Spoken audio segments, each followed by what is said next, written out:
Hello students, मैं विष्णु कुमार आपके मेरे यूट्यूब चैनल के ऊपर आपका हार्दिक अभिनंदन और स्वागत है। स्टूडेंट्स, इस ऑनलाइन प्लेटफॉर्म के ऊपर मैं आपको जो गणित विषय है उसके हर एक कॉन्सेप्ट को बड़ी डिटेल से बात करेंगे। तो उम्मीद करता हूं कि आपको अगर मेरा पढ़ाया हुआ अगर हर चीज़ अगर आपको समझ में आए तो ज़रूर आप इस चैनल को सब्सक्राइब करें और लाइक करें और ज़रूर शेयर करें। स्टूडेंट्स, आज के इस सेशन या इस वीडियो के अंदर हम बात करेंगे बहुपद के बारे में। स्टूडेंट, किसके बारे में बात करेंगे? हमारा टॉपिक रहेगा आज बहुपद। बहुपद किसे कहते हैं? सबसे इंपॉर्टेंट बात हमारे लिए क्या है कि बहुपद किसे कहते हैं। बहुपद को समझने से पहले आपको दो तीन कॉन्सेप्टों का दिमाग में ध्यान रखना है। पहला, हमें यह ध्यान रखना है कि आपको सबसे पता होना चाहिए कि बीजीय व्यंजक किसे कहते हैं। सबसे पहले क्या होना चाहिए आपको कि बीजीय जो व्यंजक आपने नाम सुना होगा, ये आपने कक्षा 6 से लेकर और कक्षा 8 तक इनके विषय के बारे में आपने बहुत अच्छे से पढ़ा होगा। अब सबसे इंपॉर्टेंट बात यह है हमारे लिए कि हम बीजीय व्यंजक किसे कहेंगे।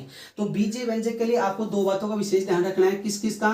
कि बीजीय व्यंजक हमेशा किससे बनेंगे? बीजीय व्यंजक हमेशा चर प्लस अचर, चर प्लस अचर, मतलब चर और अचर राशियों के संयोग से किसका निर्माण होता है सर? बीजीय व्यंजकों का निर्माण होता है। अब मैं बात करूं कि चर और अचर ये राशियां होती है, ये किन किन से जुड़ेगी आपस में। जैसे मान लो मैं बात करता हूं, जैसे हमारे पास में x है, x तो हमारे लिए क्या हो गया? चर। और हमारे लिए अचर की बात करूं, जैसे हमारे पास में 4 कितना हो गया? ये हो गया अचर। अगर मैं इन दोनों को अगर किसी संयोग से जोड़ूं तो इनको जोड़ने के लिए या तो मुझे प्लस लगाना पड़ेगा यहाँ पे, या मुझे यहाँ पर माइनस लगाना पड़ेगा, या मुझे यहाँ पे गुणा लगाना पड़ेगा, या मुझे यहाँ पे क्या लगाना पड़ेगा? भाग लगाना पड़ेगा। तो हमारे पास में डेफिनेशन क्या होगा बीजीय व्यंजक का कि चर और अचर राशियों के संयोग से, चर और अचर राशियों के संयोग से जो हमें व्यंजक प्राप्त होते हैं उन्हें हम क्या बोलते हैं? बीजीय व्यंजक। तो स्टूडेंट्स, ये बात आपको समझ में आ गई हो कि हम बीजीय व्यंजक किसे कहेंगे। बीजीय व्यंजक के लिए आपको सबसे बड़ी बात ये ध्यान रखनी है कि इसमें दो चीजें हमारे पास में है, एक तो चर है और एक अचर है। इन चर और अचर राशियों के संयोग से जो व्यंजक प्राप्त होते हैं हमें उनको क्या बोलना है? हमें उनको बीजीय व्यंजक बोलना है। जी स्टूडेंट्स, ये आपको बात समझ में आ गई होगी। अगर ये बात समझ में आ गई तो इसके बाद में आता है सर आपके पास में बहुपद। क्या आता है? बहुपद। ये इसी कॉन्सेप्ट के ऊपर हम बात करेंगे। हमारे लिए सबसे इंपॉर्टेंट क्या है? बहुपद। अब बहुपद के लिए हमें बात करें, बहुपद भी क्या प्रकार का? एक प्रकार का बीजीय व्यंजक जो राशियां होती है वही हमारा क्या कहलाता है? बहुपद कहलाता है। लेकिन बहुपद के लिए सबसे इंपॉर्टेंट कंडीशन क्या होती है कि इसमें एक होती है घात। क्या होती है स्टूडेंट्स? इसमें होती है एक घात। घात नाम तो आपने सुना ही होगा। घात का मतलब होता है जो भी आपको बीजीय व्यंजक प्राप्त हो, जैसे मान लो मैंने बोल दिया कि x की पावर 4 प्लस का 3x स्क्वायर प्लस का 6 ये बोल दिया। अब इसमें आपको इसकी घात बतानी है। घात बताने का मतलब ये होता है कि स्टूडेंट्स, इसमें जो चर राशि हमारे पास में है, चर का मतलब जो इंग्लिश के जो लेटर्स हमारे पास में हैं, इन लेटर्स के ऊपर जो अधिकतम जो घात आ रही है वही हमारी क्या कहलाएगी? बहुपद की घात कहलाएगी। अब स्टूडेंट्स, यहाँ पे देखो आप कि यहाँ पे घात कितनी आ रही है? 4, और यहाँ पर घात कितनी आ रही है स्टूडेंट्स? यहाँ पर आ रही है 2। तो बताओ इसमें ज्यादा कौन सी आ रही है हमारे पास में? मैक्सिमम कौन सी है? मेरे 4 है। तो इसका मतलब है इस बहुपद की जो हमारे पास में घात है स्टूडेंट्स, वो कितनी है हमारे पास में? इसकी घात कितनी हो जाएगी? 4 कहलाएगी। ये स्टूडेंट्स, ये बात समझ में आ गई होगी आपकी कि हमें बीजीय व्यंजक के बारे में हमने देख लिया कि चर और अचर राशियों के संयोग से जो व्यंजक प्राप्त होते हैं हम उनको बीजीय व्यंजक कहते हैं। उसके बाद में हम क्या पढ़ रहे हैं? बहुपद। बहुपद की जानकारी लेने से पहले हमें किसको समझना पड़ेगा? हमें घात को समझना पड़ेगा। और घात का मतलब क्या होता है? जो भी आपको व्यंजक या जो बहुपद दिया जाएगा उस बहुपद में जो घात आएगी ना, उस घात का जो अधिकतम मान होता है वही क्या कहलाती है? उसकी घात, व्यंजक की घात कहलाती है।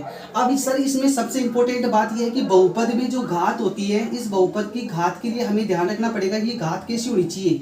ये घात होनी चाहिए सर, एकदम इंपॉर्टेंट बात है आपकी कि ये सर कैसी होनी चाहिए? ये एक पूर्ण संख्या होनी चाहिए। अब पूर्ण संख्या का मतलब तो ये होता है सर कि ये ना तो माइनस में हो सकती और ना ही ये किसी के अंदर हो सकती है सर, ये बट्टे के अंदर भी नहीं होनी चाहिए। तो हमें ये ध्यान रखना है कि बहुपद के लिए सबसे इंपॉर्टेंट बात ये है स्टूडेंट्स कि हमारे पास में जो घात आएगी वो घात हमेशा कैसी होनी चाहिए? वो पूर्ण संख्या होनी चाहिए। अगर किसी भी बहुपद के अंदर अगर आपको जो घात है, अगर वो घात अगर माइनस में मिल जाए या फिर किस में मिल जाए, कोई बट्टे वाली संख्या मिल जाए, तो हम उसको कभी बहुपद नहीं कहेंगे। स्टूडेंट्स, ये बात आपके समझ में आ गई होगी। एग्जाम्पल जैसे मैं आपके सामने एक बात लिखता हूँ, उसके बारे में अपन बात करें कि यह बहुपद है या नहीं है। एग्जाम्पल फॉर्म में यहाँ पे लिखता हूँ। जैसे एग्जाम्पल मेरे पास में ये है, किसी मैंने लिख दिया 2x स्क्वायर प्लस का 4 लिख दिया। अब इसमें हम बात करेंगे किसकी? घात की। किसकी बात करेंगे? घात की।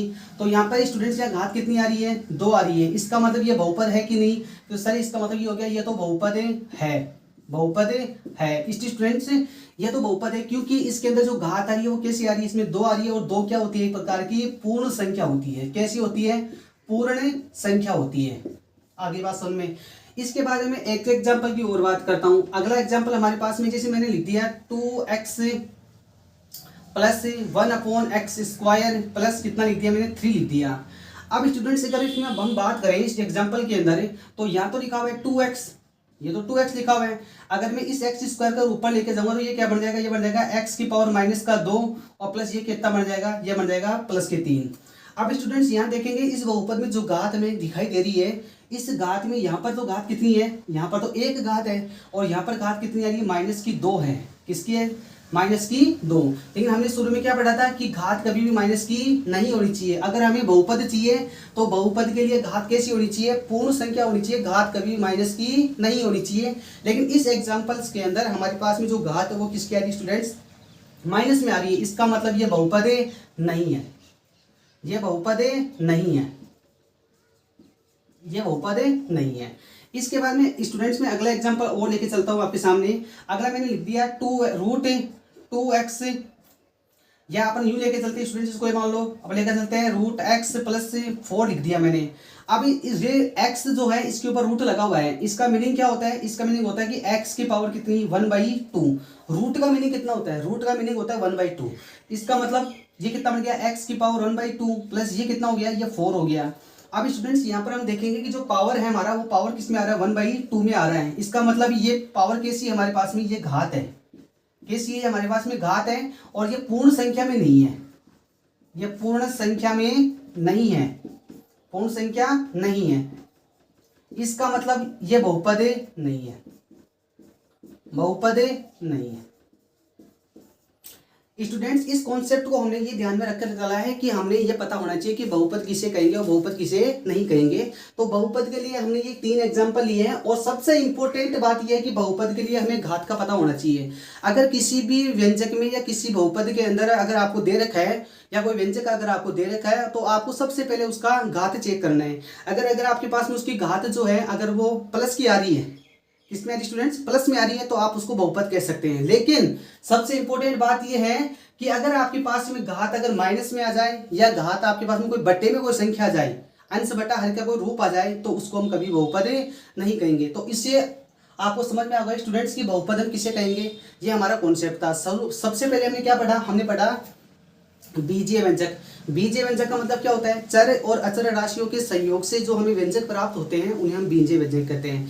बीजीय व्यंजक के बाद में हमने पढ़ा बहुपद। बहुपद किसे कहते हैं, बहुपद का मतलब होता है ऐसा व्यंजक, चर या अचर राशियों से बना ऐसा व्यंजक जिसके अंदर घात जो होती है वो कैसी होती है सर, पूर्ण संख्या में होती है, उससे हम क्या कहेंगे, बहुपद कहेंगे। अगर कोई बहुपद या कोई व्यंजक अगर आपको दिया जाए और ये बोले कि वो बहुपद है या नहीं है, तो आपको सबसे पहले उसका घात चेक करना है। अगर घात माइनस में आ जाए और या घात किस में आ जाए, बट्टे में आ जाए, तो उसको हम क्या कहेंगे कि ये बहुपद नहीं है। तो स्टूडेंट्स हमारे 2 कॉन्सेप्ट हो गए। एक तो हमने क्या पढ़ लिया कि एक तो बहुपद किसे कहते हैं, बहुपद होगा या नहीं होगा, और दूसरा हमने क्या पढ़ लिया कि व्यंजक किसे कहते हैं। इसके बाद में अगला कॉन्सेप्ट चलेगा कि बहुपद कई प्रकार के होते हैं, लेकिन एग्जाम की दृष्टि से जो हमारे सिलेबस में दे रखा है मैं उसकी बात करूंगा। हमारे पास में पहला जो बहुपद है उसको बोलते हैं रेखिक बहुपद। कौन सा बहुपद स्टूडेंट्स, रेखिक बहुपद, रेखिक बहुपद।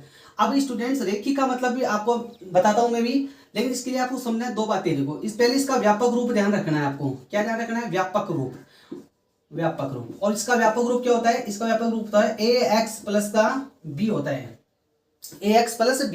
ये इसका जनरल फॉर्म होता है। लेकिन एग्जाम्पल में अगर आपको और समझाना चाहूँ, जिसे एग्जाम्पल अपन यूं लेके चलते हैं कि 2x प्लस का 4 है। यहाँ पे स्टूडेंट्स हमें ये देखना लायक जो बात है हमारे लिए वो है कि यहाँ पे ये जो चर राशि आ रही है हमारे पास, ये x आ रहा है, इस x के ऊपर जो पावर आ रही है यहाँ पर, ये पावर कितनी स्टूडेंट्स, ये 1 है। अगर किसी भी बहुपद के अंदर अगर आपको ये घात जो है, ये घात अगर आपको 1 मिल जाए, कितनी स्टूडेंट्स, अगर किसी भी बहुपद के अंदर अगर आपको घात अगर 1 मिल जाती है, तो ऐसे बहुपद को हम रेखिक बहुपद कहते हैं।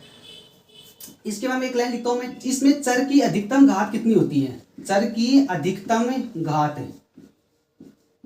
चर की अधिकतम घात, इसमें चर की अधिकतम घात होती है स्टूडेंट्स कितनी, 1 होती है। कितनी होती है, 1। तो ऐसा बहुपद जिसके अंदर चर की अधिकतम घात अगर 1 आ जाए, तो ऐसे बहुपद को स्टूडेंट्स हम क्या कहेंगे, रेखिक बहुपद कहेंगे। इसके बाद में दूसरा बहुपद हमारे पास में आता है द्विघात बहुपद। कौन सा बहुपद, द्विघात बहुपद। द्विघात बहुपद। अगर इसकी हम बात करें तो इसका व्यापक रूप जो है, इसका जनरल फॉर्म जो होता है वो क्या होता है, इसका जनरल फॉर्म होता है स्टूडेंट्स ए एक्स स्क्वायर प्लस का बी एक्स प्लस सी, ये इसका व्यापक रूप होता है स्टूडेंट्स। अगर मैं और जरा बात करूं आपके सामने, यहाँ पर ये ए बी और ये सी, अगर आपसे कोई पूछे कि यहाँ पर ए कोमा बी कोमा सी क्या है, तो ये बहुत इंपॉर्टेंट बात है कि यहाँ पर ये वास्तविक संख्याएं हैं। कैसी संख्या है स्टूडेंट्स की, वास्तविक संख्याएं हैं, वास्तविक संख्याएं हैं। इसके बारे में अगर और बात करें तो यहाँ पर अगर आप देखेंगे एग्जाम्पल में आपसे बात करूं, जैसे मैंने एक एग्जाम्पल लिखा आपके लिए कि 2x स्क्वायर प्लस का 6x प्लस 4 लिख दिया। इस एग्जाम्पल्स में आप यूँ देखेंगे तो यहाँ पर ये घात कितनी आ रही है, यहाँ पे 2 आ रही है। तो ऐसा बहुपद जिसके अंदर किसी भी चर की जो घात होती है अगर वो 2 आ जाए तो उस बहुपद को हम क्या कहेंगे, उसको बोलेंगे हम द्विघात बहुपद। तो स्टूडेंट्स हमने दो कॉन्सेप्ट पढ़े, तो रेखिक बहुपद और क्या पढ़ा हमने, द्विघात बहुपद। तो हमने क्या पढ़ा कि रेखिक बहुपद किसे कहेंगे, तो रेखिक बहुपद की डेफिनेशन ये होता है कि ऐसा बहुपद जिसके अंदर चर की जो घात होती है वो 1 हो, तो ऐसे बहुपद को हम क्या कहेंगे, रेखिक बहुपद कहेंगे। और द्विघात बहुपद कि ऐसा बहुपद जिसके अंदर चर की जो घात होती है अधिकतम घात है, अधिकतम घात की बात करूं स्टूडेंट्स में कि ऐसा बहुपद जिसमें चर की अधिकतम घात 2 हो, तो ऐसे बहुपद को हम क्या कहेंगे, द्विघात बहुपद कहेंगे। और एग्जाम की दृष्टि से मैं आपको बता दूं, इनका जो व्यापक रूप जो होता है, ये व्यापक रूप बड़े एग्जाम की दृष्टि से बड़े महत्वपूर्ण होते हैं। आपसे एग्जाम पूछेगा कि रेखिक बहुपद का व्यापक रूप लिखिए, तो क्या लिखेंगे आप, ax प्लस का b लिखेंगे। आपसे पूछेगा कि द्विघात बहुपद जो होता है उसका व्यापक रूप लिखिए, तो क्या लिखेंगे, ax स्क्वायर प्लस का bx प्लस c। ये दोनों ही चीजें हमारे लिए बड़ी महत्वपूर्ण और एग्जाम की दृष्टि से बड़ी महत्वपूर्ण होती है, जिनको हमें लर्न करना है। और दूसरी बात आपसे ये पूछ सकता है कि रेखिक बहुपद जो होता है उसमें चर की जो घात होती है वो अधिकतम घात कितनी होती है, तो कितनी होती है स्टूडेंट्स, 1 होती है। अगर किसी बहुपद में अगर 1 घात हो तो ऐसे बहुपद को हम क्या कहेंगे स्टूडेंट्स, रेखिक बहुपद कहेंगे। द्विघात की, द्वि का मतलब जैसे आपको पता है कि द्वि का मतलब 2 होता है, तो ऐसा बहुपद जिसके अंदर 2 घात हो उस बहुपद को हम क्या कहेंगे, द्विघात बहुपद कहेंगे। और इसमें अधिकतम घात की बात करूं तो अधिकतम घात कितनी होगी स्टूडेंट्स, इसमें 2 रहेगी। तो आज के इस पहले वीडियोस के अंदर स्टूडेंट्स मैं उम्मीद करता हूं कि आपको मैंने जितना भी कॉन्सेप्ट बताया ये आपको समझ में आ गया होगा, और उम्मीद करता हूं कि आगे भी मैं आपको इसी प्रकार से और भी एक्सप्लेन तरीके से हर एक कॉन्सेप्ट को धीरे धीरे समझाऊंगा। और उम्मीद करता हूं कि आपको ये वीडियो अच्छी तरह से समझ में आ गया होगा। अगर इसमें आपको कोई भी चीज़ समझ में नहीं आई है, अगर आई भी है तो आप मुझे ज़रूर कमेंट्स करके बताएं, ताकि मुझे मोटिवेशन आपका मिलता रहे। अगर आपको कोई चीज़ समझ में भी नहीं आई है तो आप वो भी मुझे ज़रूर बताएं कि सर मुझे ये थोड़ी बहुत चीज़ें समझ में नहीं आ रही, तो मैं और ज़्यादा कोशिश करूँगा कि आपको हर एक टॉपिक अच्छे से समझ पाए और आप एग्जाम में जो भी क्वेश्चन आए आप उसको गलत नहीं करें, और आपका हर एक क्वेश्चन क्या हो, एग्जाम की दृष्टि से सही हो। धन्यवाद। आप मेरे स्टूडेंट्स इस चैनल को आप सब्सक्राइब और शेयर जरूर करें। थैंक यू, धन्यवाद।